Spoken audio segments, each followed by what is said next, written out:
ठाणे महानगरपालिकेच्या निवडणुकीचा अर्ज दाखल करण्याच्या दुसऱ्याच दिवशी राष्ट्रवादी काँग्रेस शरदचंद्र पवार पक्षाचे राष्ट्रीय सरचिटणीस आमदार डॉक्टर जितेंद्र आव्हाड, जिल्हाध्यक्ष मनोज प्रधान आणि ऋता आव्हाड यांच्या उपस्थितीत अभिजित पवार आणि पूजा शिंदे विचारे यांनी आपला उमेदवारी अर्ज दाखल केला। यावेळी काढलेल्या प्रचार रॅलीत हजारो महिला, पुरुष सहभागी झाले होते।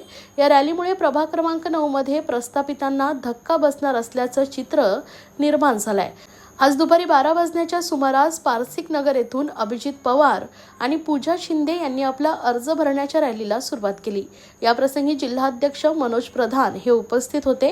राष्ट्रवादी काँग्रेस शरदचंद्र पवार पक्षाचे झेंडे आणि तुतारी वाजवणाऱ्या माणसांचे कटआउट कार्यकर्त्यांनी हातात घेतले होते। संबंध प्रभागात ही रॅली फिरवण्यात आली। विशेष म्हणजे या रॅली दरम्यान स्थानिक गावकऱ्यांनी अभिजित पवार आणि पूजा शिंदे यांचं जागोजागी औक्षण केलंय। या प्रसंगी जितेंद्र आव्हाड यांनी या रॅलीमध्ये फक्त कार्यकर्ते नाही तर सामान्य नागरिकही सहभागी झाल्याचं दिसतंय। त्यामुळे या प्रभागात बदल होणारच आहे असं सांगितलंय। तर मनोज प्रधान यांनी आमचे हे पॅनल प्रबळ असून येथे 4ही जागांवर आम्हीच विजयी होऊ असं मत व्यक्त केलंय।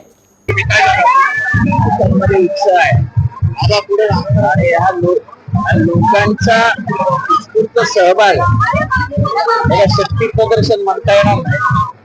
लोकांच्या एकजुटीचा, लोकांना जो बदल हवा आहे त्याच्यासाठी लोक एकत्र कळव्यात, मुंबऱ्यात या ठिकाणी बरेचसे उमेदवार आता तुतारीचे म्हणजे राष्ट्रवादी काँग्रेसचे तुम्ही देत आहे। काय वाटतं तुम्हाला? काय परिस्थिती माहिती आहे? पक्ष वेगळा झालाय, 2 वेगवेगळे गट पडलेले आहेत। काय वाटतं? ताकदीने लढतो आणि जनता आमच्या बरोबर। एक वेगळा प्रश्न आहे, आता मनसे आणि उद्धव बाळासाहेब ठाकरे गट एकत्र येतात, त्यामध्ये तुम्ही सहभागी आहात का? चर्चा चालू आहे। कधीपर्यंत तुम्ही सहभागी आहात? 2 दिवस आहेत।